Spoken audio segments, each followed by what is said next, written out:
What you were just saying then was pretty spot on. It's what we need to know. Every single year you should have some sort of training, okay? It might be a case of you being told the same stuff that you're told every single time over and over, but we have to make sure that you're getting this stuff right. Now today what we're doing is we're just going to do just a basic quick run through what I would call a refresher or a review course. At some point in the not too distant future you're going to do something a lot more substantial. Possibly letting you use some fire extinguishers, probably end up with some paperwork that you can take away with you, maybe just something you can put in your own portfolio for your own CV. But today, all I've been asked to do is just to quickly run in and just go through a couple of bits and pieces to make sure that you have got an idea of what's going on. Okay? Now, what was your name? Carl. Carl? Yeah. Pretty much what you said there is pretty perfect, okay? Good idea, alright, well done. You guys, your staff here, you're supposed to know the building, you're supposed to know the layout, where the doors are, where the fire exits are, what noise the fire alarm makes, and certainly it's not too much for us to ask for you to try and look after the clientele. You might have, obviously, people in here slightly inebriated. You might have someone in here that's never been in the building before, okay?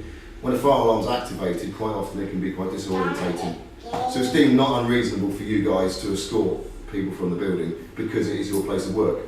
So you have a certain amount of duty of care just to be able to look after the clients on site, okay?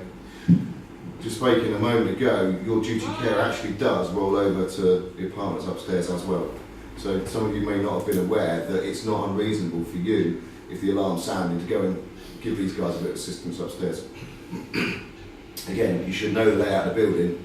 You shouldn't really be people up there that don't know the layout of the building, but it's not unreasonable for you to bang on a couple of doors and make sure, if we have got an incident, the reason that I'm saying this is you're here to try and help protect life. The fire alarm systems are here to protect life. The fire extinguishers, again, to protect your lives, okay? You as staff, it's not unreasonable for you to try and, again, assist protecting the life of all the other clients on site, okay? So that's pretty much what everything's about. It's about making sure that you all get to go home at the end of the night. Okay. Fire alarm system you've got in the building gets tested on a regular basis. You should be aware of what noise it makes. You should be aware of it enough that when it is actually sounding, it doesn't disorientate you. Some of the sites we go on to make such a horrible noise that I've dealt with fire alarms for 20 years. And I walk in and set one of these off and it scrambles my head. But the more that you spend time actually hearing it, once a week, someone somewhere should be checking the alarm, you should get used to the noise of it. Okay? Do you know whether it's bells or sirens here? What noise is it? It's a siren. Yeah. It's a siren here, okay? So that's the high pitch woo-woo kind of noise. Right? When you have event evenings on, there's a chance that the band will be playing quite loud or whatever. You might not all be aware of fire alarm system sounding. That's where we need to make sure that you're in contact with all the rest of the staff. So if you have an activation during the course of an evening, what is the first thing you guys do? The supervisor will first up go straight into the lobby out there and check which zone the fire is in. As you get in through the door? They take the supervisor key, which The is supervisor key, Yeah, you all know where that is. Yeah, under the bar, yeah. Have we got only one of those? We also have two, really. well, no, normally if supervisors like they'll have their own keys and then there's the general pub keys as well. Yeah. Both So have there's got- two. but Yeah, they have- there should be two, shouldn't there? One for the supervisor. So you're- There's only one key on the supervisor. Oh yeah, only one. Instead of getting into discussion, can you make notes of anything that you might think like two keys for the supervisor and things like this that? is rather exactly my than point. The reason I asked was it's provoked a conversation for you, so that's not for me to do. What I want to do is point out what you must be doing.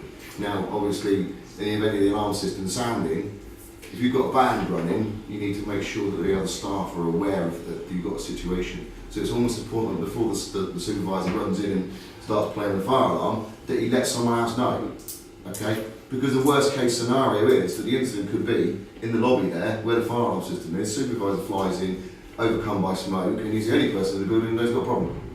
Whereas if you give someone else a shout and saying, right, your alarm's activated, I'm going to go and have a look, you've then got two people that know what's going on, okay? So as much as anything, it's somebody else to look after you as you run in there. So what are you going to do? You run to the fire alarm system and then what? Yeah, well, we've got radios to communicate between us. So yeah, I suppose we let the other member of staff, the kind of second in command that night, know what we're doing, we run off, we go check the zone out there, keep in contact with the other person, and then decree whether So it's an actual fire just break this event. down into simple words. You check the zones. What do you mean? There's 4 zones, Yeah. so there will be the top floor in the flats, the first floor, and then there will be ground floor here and kitchen. I think they're connected, or the first floor and There kitchen. should be a here list are on the connected. wall of where the zones Yeah. There's are. one here. Basically, what we're doing is Yeah. with the fire alarm system, we break it into 4 parts.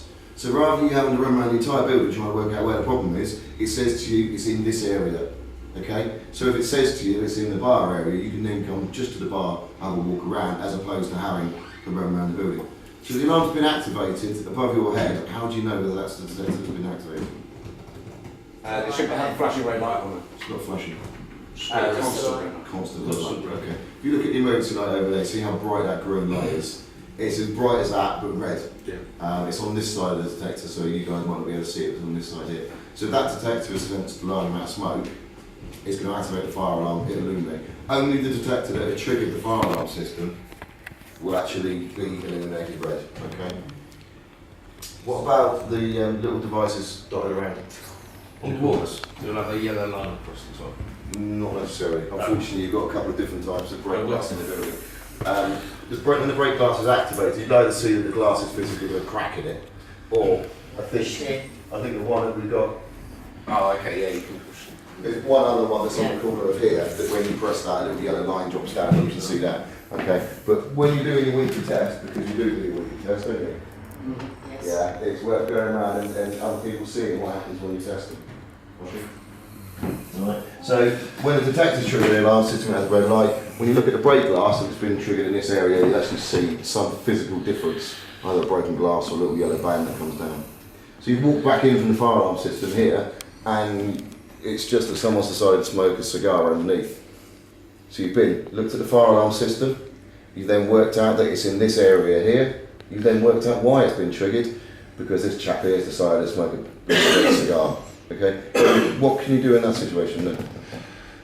Then After you've kicked him in the I don't want to leave on that. Keep jumping in, to be honest. No, I'm just looking for Go someone. back and reset the fire alarm Go then? and reset the fire alarm. Okay.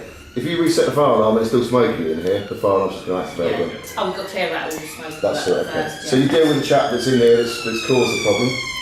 Yeah? Yeah. And then you can go back and reset the alarm once you've actually cleared the smoke from the room. Otherwise, just go off again. Just go on again, Alright? yeah. What about if you come running back in here and actually that chair's on fire? What do you do then? Fire extinguisher. You take action, yeah, if it's just a chair. Take your appropriate actions. Okay. I'm not here today to teach you how to use fire extinguishers. I'm not here to take it into the practical level. But I need you to make a realisation that there are certain situations that you could reasonably go and affect. I must admit, even if it was just a chair fire, I'd still evacuate the pub. I don't As think well you as get someone to start clearing everybody out while I put the fire out. that is absolutely fantastic. What it is, it's down to your judgment. And you've got a human built-in nature with this. If you walk up to it and go, no thanks, Yeah. run away, yeah, that's fine, that's absolutely fine. But your human nature will kick in and you'll be able to judge it quite quickly whether you think, I'd like to put a fire extinguisher on that or not. But if the fail-safe is always get everyone out, job done, okay? So when you go and look at the fire alarm system and it says zone 2, just come back in and then do your search. Do not silence the fire alarm, Yeah. okay? Because if you then come back into the room and you trip over the curb, step in as you come in, knock yourself out, you've silenced the fire alarm, people aren't aware what's going on. So you leave the fire alarm system ringing. Your punters will hate it, but unfortunately you're doing it for their own safety. And even if they do start kicking off, you need to say, well, okay, speak to my supervisor because we're doing this for your own safety. Okay? And I know what they're like. I've worked in Present Plus for so many years, and they will whinge and moan because it's their Saturday evening in or whatever it is. It doesn't matter. You need to get in there and actually say, we're doing this for your safety. You need to go outside. Oh, I'm taking my pint with me. You're not taking your handbag. You're not taking your coat. You're not running upstairs to go and get something. You're getting out of the building and you're staying out until such time as you deem it safe. Yeah. You're the supervisor, or in the event of the fire service turning up, the commanding officer of the fire engine. Okay? So we've deemed that on one occasion we've used the fire extinguisher, put the fire out, you can go and reset the alarm. Or Mr. Man with a cigar, we've put his cigar out, we can reset the alarm. In the event that you think, actually no, I need to have the fire crew in attendance, quite simple, 999, Grove Tavern, are we Seabourn Road here? Southbourne. Southbourne Road. Okay. So you need to give the address. What's the problem? We think we've got a fire in the bar. We're evacuating the building. Okay. Fire going to turn up. Within 5 minutes, you'll have a fire engine outside. Within 10 minutes, you'll have 2 fire engines outside. Trust me, they can get your punters out a lot quicker than you can. But there's no point in me doing a proper evacuation because every night at 11 o'clock you evacuate the pub anyway. But in the event of you evacuating the pub, I need you to think about not only just this area we stood in here with a licence, but there's 2 other areas. What are your 2 other areas? Upstairs. Upstairs. Toilets. And don't forget toilets and the garden area. Alright? So you've got the accommodation and the bit that isn't the bar, which is only the staff down in the cellar. Is anyone up in the kitchen? Has anyone done a sweep of the toilets and of the gardens? Okay. If you've got Saturday night, you have door staff quite regular as well, don't you? Not often. I mean, big events. Only on really big theme nights. Yeah, right. Well, on the big theme nights, they're great because they stop the punters coming back in again. There's nothing worth to fire them out of that door and then coming back into this door. But you can try and affect some sort of control of that. Okay. So in the event of the fire brigade turning up, you've called them. What number do we dial? No. Okay. So it is that easy. Okay. I'm going to set the fire alarm off for a second just to make sure you are aware of it. I'm going to leave it running for just a minute because the initial kick is what you're used to, people silencing it on a Wednesday or whenever you do your test. If I leave it running for a minute or so, just for you, just to get used to it, because the initial shock is horrible, then it's not that bad after a little while, and that's what I need you to start thinking about. Then we'll have a little walk through the fire alarm, make sure you know how to use control panel. Yeah. Is there any questions on anything we touched on so far? No? Okay. Has anybody not set one of these plate glasses off before? Who would like to try? Yeah. I used to get in trouble with so much. This pull point here is a resettable pull point. So we'll use this one for now. But the easiest way to do it, thumb, push. No, yeah. That's it.